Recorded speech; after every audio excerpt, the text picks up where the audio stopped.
Welcome to Beyond Investments with your host, Seth Leishman of Ostro Financial Consultants. Information provided is for illustrative purposes only and does not constitute investment, tax, or legal advice. Information has been obtained from sources that are deemed to be reliable, but its accuracy and completeness are not guaranteed. Neither LPL Financial nor the hosts of this show or accept any liability for the use of the information discussed. Consult with a qualified financial, legal, or tax professional prior to taking any action. Securities offered through LPL Financial, member FINRA SIPC. Investment advice offered through Ostro Financial Consultants, a registered investment advisor and separate entity from LPL Financial. Today's guest, Rick Fisher, is a financial advisor with Ostro Financial Consultants, National Planning member SIPC. And now, Beyond Investments, here's your host, Seth Leishman. Good morning, and welcome to Beyond Investments here on News Talk KNCO AM 830. Rick Fisher and Seth Leishman from Ostro Financial here. Howdy, folks. To have a wonderful, fun show today. It's your favorite. It's your favorite show. No, it's just an easy show to do. It's the one it's relevant. Want me to do like every week. No. It's relevant. Because you know what? It's getting to be relevant. I would agree. Well, I'd say it's been relevant for a while because if you think about planning, and we're talking about tax planning, that shouldn't start now. That should have started like October. Which is why we had a tax planning show in October. Right, but then you can have reminders at the end of the year, and so around December, just to remind people. We did our reminders. That you do your contributions and all that stuff. Your charitable contribution, don't forget. Oh, yeah, we did that. Yeah. And now that, I've gotten a lot of 1099s. I'm getting all the tax docs. My W-2 I just got last week. Thank you very much. Yeah, some are finally getting them. Yeah, absolutely. They're finally showing, at least a lot of them are showing up now. So, it is relevant. We're still a few weeks away from peak document prep stuff. That's for sure. Yeah, but you want to see this way. You can remind your clients that, I better start getting a folder and putting everything in a folder so I'm nice and organized, so I can hand it to Seth and it's all nice and organized. That's right. And he can do his magic and minimize my tax liability. Sprinkle lots of magic CPA dust on it. As one former retired CPA used to say, he said that's all really clients want. A client just wants you to sprinkle as much magic CPA dust on it as possible to make their taxes go away. Well, that's true. I always thought that to me the key was, having been a taxpayer for way too many years, it's not the tax. Taxes always bother you. You never like paying taxes, right? But what you really get upset about is tax surprises. Yes. Hence why you should see your CPA in October. It's nice to check do in. A bunch of stuff in December. Yeah. So when they say you should owe X amount, it's X amount or less, not, right. It's going to be an extra X plus. That's what we don't like. Right. I would agree with that. And this is ways, so the more you talk to the people, remind the people, then we can avoid those things. Yeah, I just hate taxes, so I really don't like talking about it. A CPA who hates taxes.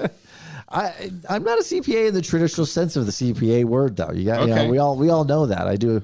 We do a couple hundred tax returns. We are not a tax shop here. No, we are not. We are mainly an investment financial planning shop. Yes. That is for sure. So, but taxes is an important aspect to one's financial life.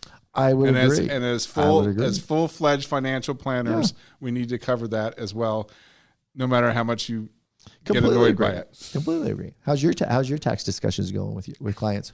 I haven't had too many recently, but when they do, I usually send them over to you because you're the one who's got the CPA behind your name. I can give them general information, and then I send them over for the real answer. I just know I know from experience, and I do have a lot of experience paying taxes. But I am not certified. No. I tried to be. Actually, when I got my master's in accounting, some people say, the tax account, I could have got my master's in tax. Yeah. And what I didn't like is how there was no final answer. You go to the code, and then you go to revenue rulings, and then you go to private letter rulings, and it was like a rabbit hole every time. It's like, no, this is way too complicated. I'd rather just go invest money. It's much easier. Yeah, that's the fun stuff, though. Yes, as a real CPA. I mean, I don't dig in that deeply, and we don't run into that complicated of anything. Well, that's true. That's not something we specialize in for sure. Anyway, so we will talk about that after the break, but now we have some, and we'll also talk a little bit about Super Bowl since that's coming up. It is. Big time. A lot of gambling. Well, since I brought it up. And gaming. Since I brought it up, what are your plans for Super Bowl? Or do you have any plans? Don't have any yet. Yeah, it's only a few days away. I know. I don't know yet. Yeah, my son has asked if he can have some friends over to watch. I said, sure, as long as they bring something. That's right. Yeah, that's right. I will. They can watch my TV. They can hang out in my living room, but I am not feeding them. No. That's the price of entry. Your kids aren't 15 anymore with their teenage friends coming over. Right, exactly. These are adult 20-something-year-olds. Yes, exactly. They can, and to leave the house the way you found it. That's right. They can carry their own weight finally. Yeah. So I'm assuming it looks like by our. We're going to let everyone know we do have a football pool, sort of a competition. There's no spreads, just pick them. No spread, no money. And I'm the only one who took KC because we have a bunch of homers here. We do. That's for sure. Go Niners. It should be a good game. I hope it. Again, we always want a good game. We don't want to blow out. That's right. I was on a flight back from Vegas last weekend, and I was on the high quality, of course, said very sarcastically, Spirit Airlines. And are they still in business? Did they get bought out? I don't know. I don't know how they did it. I mean, the flight was like, I don't know, $89 or something like that. So I don't know how that thing survives. But anyways, one of the flight attendants, as we got going, said something over the intercom, all right, hey, excited for my, my Niners fans, and then she puts on something that I hadn't heard before. Apparently it's a thing called, and there's like a little, almost like a little song that goes with, that's part of it. And it's called the Bang Bang Niner Gang. And there's like some kind of a weird like song anyways. It was just very intriguing because that plane was flying into Sacramento, of course. Right. And, I would say 95% Niner fans. Oh, I would think so. For sure. Now I was flying in before the Lions game. So this was before the NFC Championship. Oh, okay. So it was like, there were a few people out there, go Lions. And then they got booed.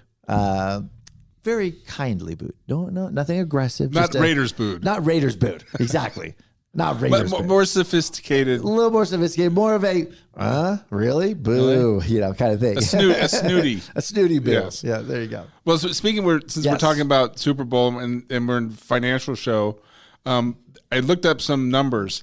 So now it seems like the sports gambling is starting to spread quite a bit. It has been for the last few years. Massive. They say 68 million Americans are going to bet on the Super Bowl. Really? Wow. And that's up 35% from last year. Holy cow. 1 in 4 Americans. That's a lot of people. It is. The total amount that's supposed to be bet on the Super Bowl, what do you think it is? The total amount. Legal and illegal. I would bet it's probably in the couple $100 million. How about $23 billion?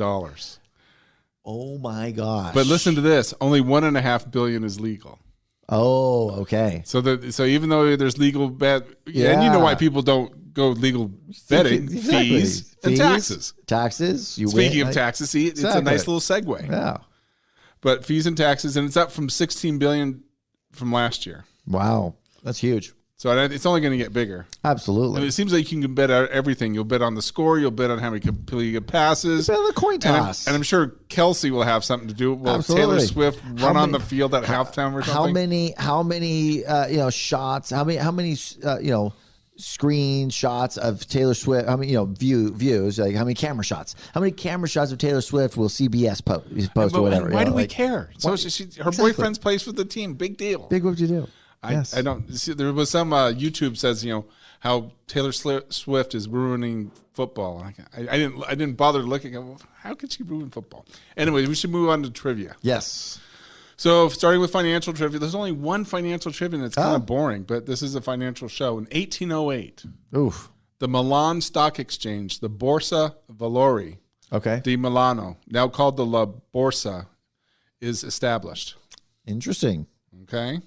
Moving on to sports, 1958, future Baseball Hall of Famer outfielder Ted Williams becomes the highest paid player in the major leagues when he re-signs with the Boston Red Sox for, how much do you think? Ooh. Record salary for 1958. $100,000. 135. You're pretty close. Okay. All right. 1971. You'll like this being a golfer. American astronaut Alan Shepard becomes the first man to hit a golf ball on the moon. Nice. So is this, you think it's still going? Yeah, it's got to, I mean, which direction he shot it. I wonder which direction he shot it in. Did he hit it back towards the Earth? Oh, because yeah. Or did he hit it towards Saturn? You know, which direction did he hit it in? That would be an interesting thing. That'd be if there's scientists out there who could tell us the physics involved. Obviously, there's no atmosphere, so it should keep on going until there's no friction. It should go until it hits something, or until it gets sucked in by gravitational pull somewhere. Yeah, that'd be nice to know. That'd be very interesting. I mean, who knows? It may never even left the gravitational pull of the moon. I mean, the moon has its own little gravitational pull. Okay, fair enough. Never know. All right. We'll never know. We'll never know, probably. No. But I'm sure there are others have done it since then because they said he was the first, so not the only. Yeah, so maybe not the only. I mean, there's not been that many people on the moon since 1970, whatever. You know, very few since. All right. Moving on to music. 1982. I remember this. I was in college. Year I was born. Okay, I was in college. The Jay Giles Band started a 6-week run at number 1 on the U.S. singles chart with Centerfold, the band's only U.S. number 1. A number 3 hit in the U.K., the band's album Freeze Frame started the 4-week run at number 1 on the U.S. album chart on the same day. Ah. My roommates were big Jay Giles fans. I liked the 2 songs, but 1971, this would have been really cool. Led Zeppelin announced a small UK club tour, which we would see the group playing universities and small venues with ticket prices at 12 shillings. Zeppelin manager Peter Grant said, quote, "We decided to do the clubs and forget about the bread and the big concert halls." Can you imagine? Because 71, I mean, they were already legendary. To see them in a little pub for 12 shillings? Nothing? Yeah, for nothing? Wow. Man. Very interesting. 1965, the Righteous Brothers started a 2-week run at number 1. You've seen the movie Top Gun. I have. So you remember the song, You've Lost That Love and Feeling, when they sing in the bar? I think so. Okay. It sounds familiar, yes. All right. Well, that was on a number 1, a 2-week run at number 1 in the U.S. single chart. You Lost That Love and Feeling. The song was also number 1 in the U.K., but I never knew this. The duo were related. The Righteous Brothers were not brothers. Oh, they're not actually brothers, yeah. And they probably weren't that righteous either. Probably, yeah. I didn't know that. I mean, I love that song, but yeah. Also in 1965, the Rolling Stones' second album, Rolling Stones number 2, okay, started a 3-week run at number 1 on the UK charts. The album followed its predecessor's tendency to largely feature R&B covers. However, it did contain 3 compositions from the still developing Mick Jagger-Keith Richards songwriting team, but it didn't tell me which 3 songs. Oh. And I don't own the album, so I can't tell you. Oh. 1958, George Harrison joined Liverpool group The Quarrymen. The group, who were named after Lennon's schools, featured John Lennon, Paul McCartney, Len Gary, Eric Griffiths, and John Lowe. And George was only 15 at the time. Wow. So, kid. Yeah. 1962, the year it looks like Axl Rose was born on this day. Oh. A few days before me. I guess he would be a week older than I am. A week older, so let's see. Where am I? Lead singer who had a 1987 number 1 hit, Appetite for Destruction, which spent 158 weeks on the UK charts. And obviously Sweet Child of Mine. Later one, Yep. And just general trivia, 1788, Massachusetts becomes the 6th state to ratify the Constitution. Nice. 1899, the Spanish-American War ends with the peace treaty signed by the Senate. And the first, so we talked a lot about long-term care and nursing homes. The first old age home was opened in Prescott, Arizona in 1911. Wow. Prescott, Arizona. Yeah. Have you ever been to Prescott, Arizona? I've driven through it. I had quite a few. I had about 30 clients move there over like a 3-year period, completely unrelated to each other. Interesting. It was kind of crazy. And like half of them were teachers that had retired, and they left California and went to Prescott, Arizona. I went to a horse camp in Arizona, and we went to Prescott to see the rodeo. Oh, interesting. Which was a lot of fun. That was 1976. We had a client move there last year. Yep. So Prescott's pretty popular. Mm-hmm. Good healthcare. You get out of the heat of Phoenix. so you're not nearly as hot as the valley down there. Yeah. But I wonder if that old folks home is still around. Oh, that'd be an interesting one. They called it an old folks home. An old age home. Old age home. An old age home. Interesting. Now we'd call it the long-term care facility. Yes, that's correct. Well, we're going to come back. We're going to take a break, but we're going to continue our topic around taxes coming up here right just a couple minutes. You're listening to Beyond Investments right here on News Talk KNCO AM 830. Welcome back to Beyond Investments here on News Talk KNCO. We're going to talk taxes. Tax season is rapidly approaching. There are very few things. Nevada County has fire season. We have the 4 seasons, yes. And then being in Nevada County, California in general, we have fire season. Well, not right now, thank God. Of course, countrywide, nationwide, we've got tax season. I think tax season probably started before fire season, we'll call it, right? I would say that tax season was kind of the OG 5th season of the year. Yes.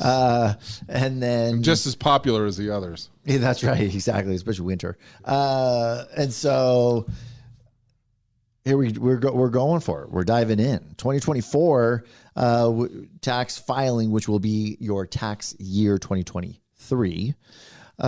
Not hardly any changes at all. We've had some minor, very, very minor tax bracket income-wise adjustments. So, your the income that is taxable and applicable at each one of the brackets, there is a slight modification.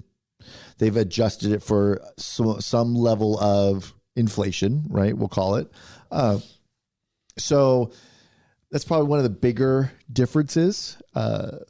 Is you get a little bit of a different tax rate. And then standard deduction got raised again. So we've got a standard deduction that's slightly higher, which is a major impact actually in Nevada County. We've got a large retiree population. And over the last, since 2018, when the new 2016, 2018, when the new tax bill was passed, that really raised the standard deduction. I saw a massive, massive increase in the number of people who are no longer itemizing their deductions. Which may be beneficial because it simplifies your taxes, and then you could save money on tax prep. Yep. Which can get pretty expensive if you have complicated taxes. That's right. And rightfully so, because wading through all the different schedules, I see how much work you guys put into it. And when you get a real thick tax return, yes, that's money usually right a lot there. of hours. Yeah. Usually a lot of hours put into that.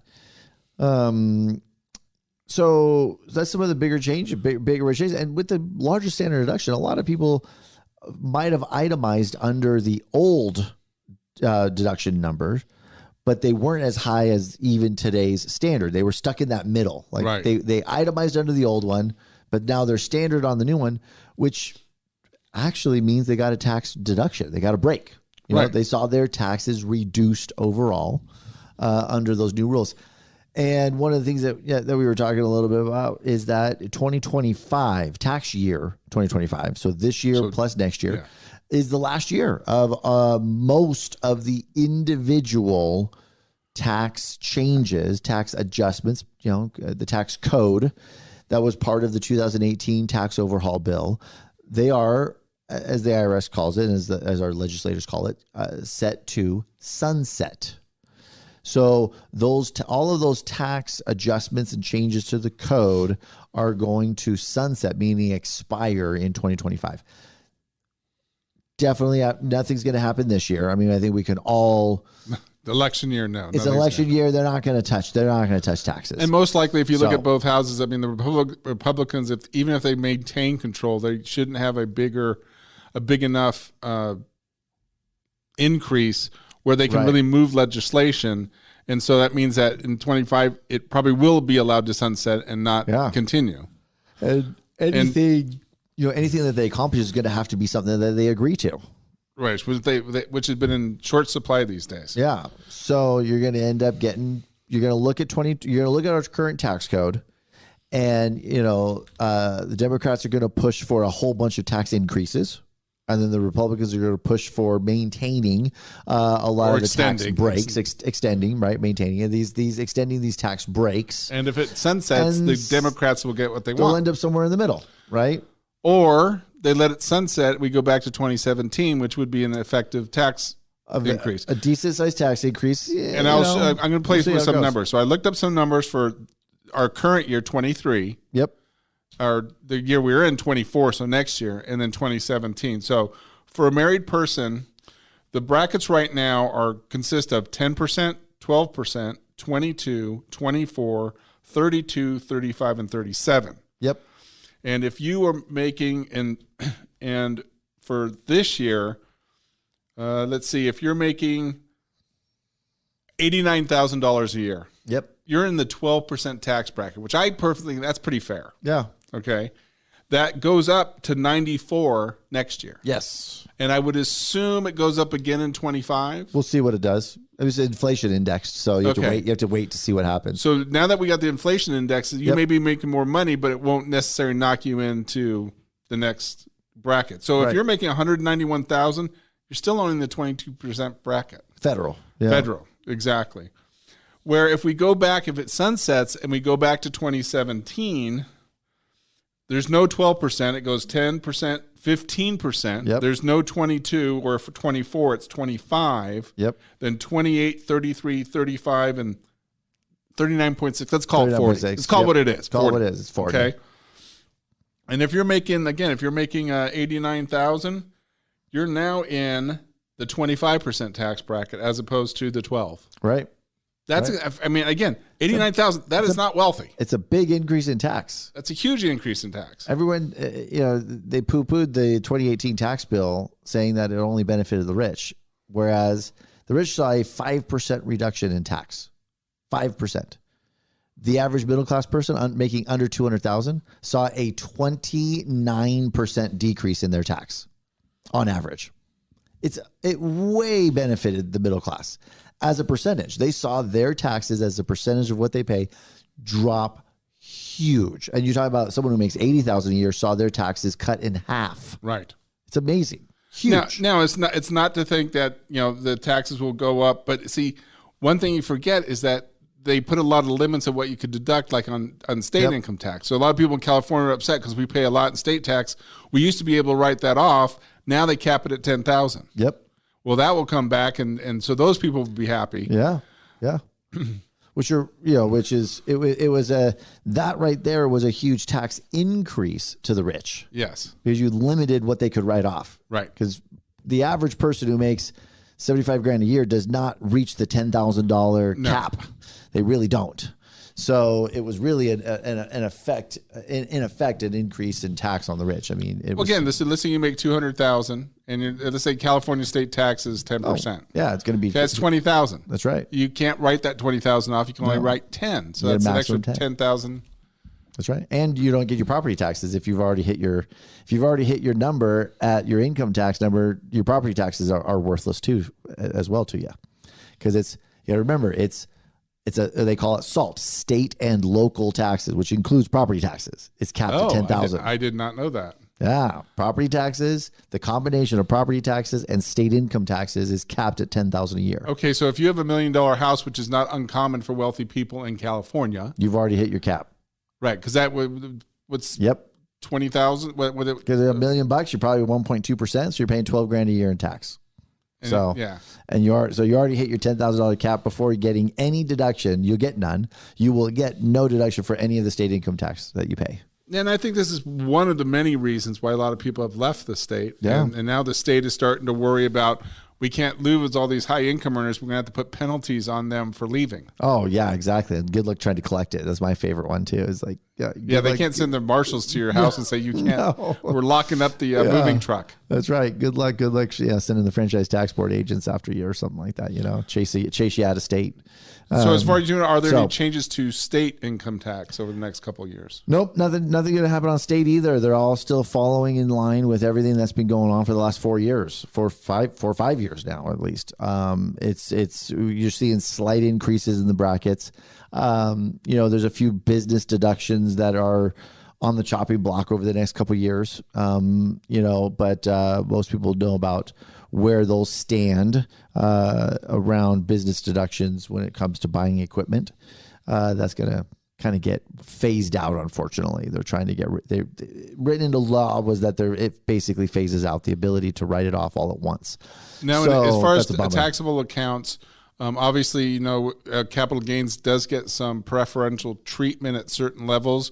Will that change if it sunsets? Nope, because they left that alone. So that was part of, they didn't mess with that one when they created the new bill in 2018. So you still have a modest amount. If your income's super low, then your capital gains is actually 0. And then anything above that's 15%. And then if you go above 400,000, you go up to 20% actually, or 23.8 technically. So this year's kind of tax year 2023 is going to be an interesting one because you had a lot of people who had some losses in 2022 that they probably harvested. So you're not going to, I think the federal government, if they haven't already, they should be planning on not seeing a whole bunch of capital gains tax revenue to the same level. You're not seeing people sell homes as quickly either. Right. So home sales went down, another capital gains tax, reduction that the federal government's not going to see. So if when they look at their budget and they look at their potential tax revenue, I would imagine that the vast majority are seeing a pretty substantial decrease in the amount of capital gains tax revenue coming in.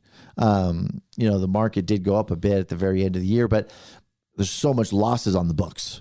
Right. There's so much loss on the books from 2022 that you're just not seeing an issue as big of an issue with capital gains, being a problem for most people.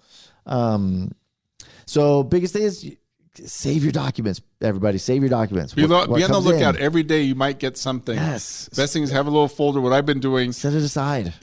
And put it all in the same place. Yes. Market 2023, right? Keep it separated and records.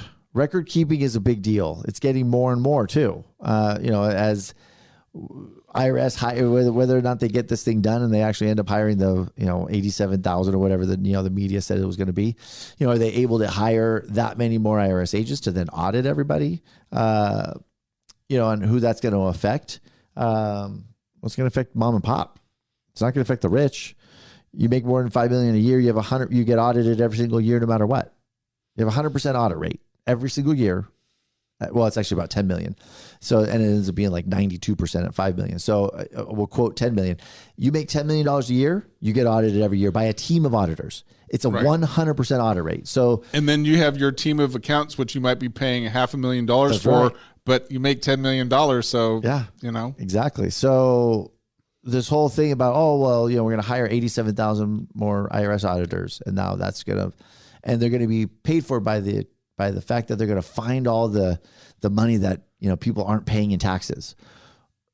Well, it's the middle class. That's who they're going to come after because they already come after the rich. Right. And the rich probably know it, and the rich would say it's not worth trying to hide. I'll pay if I make 10 million and I get to keep 5. They already get audited. It's less. It's all about it's not worth the hassle factor of them finding something and getting penalized for it. Right. Just pay it and be done with it. Whereas the person making 150 grand a year is looking for anything they possibly can get, especially with the inflation that's hit the last couple of years. Yeah, so they're probably finagling some numbers a bit, and so they're the ones who are really at risk, for these new auditors. But just as a side note, as a final word of wisdom, it's all about keeping documentation. It's all about what you have, keeping it, setting it aside. Don't get rid of it. And be prepared to work with your tax preparer or even just use a TurboTax. Just make sure, or whatever one you use, keep good records. A lot can be said about keeping good records. As we end up here, we want to encourage any listener out there, as you listened in today, as well as in previous weeks, you can go to our website at austrofinancial.com. You'll find under the news link there, previous shows are saved and made available to stream or download. Please feel free to go to that website. And as always, if you'd like to learn more, give us a call at 273-4425 and come experience the difference when you think beyond investments. Bye, folks. Information provided is for illustrative purposes only and does not constitute investment, tax, or legal advice. Information has been obtained from sources that are deemed to be reliable, but its accuracy and completeness are not guaranteed. Neither LPL Financial nor the hosts of this show or accept any liability for the use of the information discussed. Consult with a qualified financial, legal, or tax professional prior to taking any action. Securities offered through LPL Financial, member FINRA SIPC. Investment advice offered through Ostro Financial Consultants, a registered investment advisor and separate entity from LPL Financial.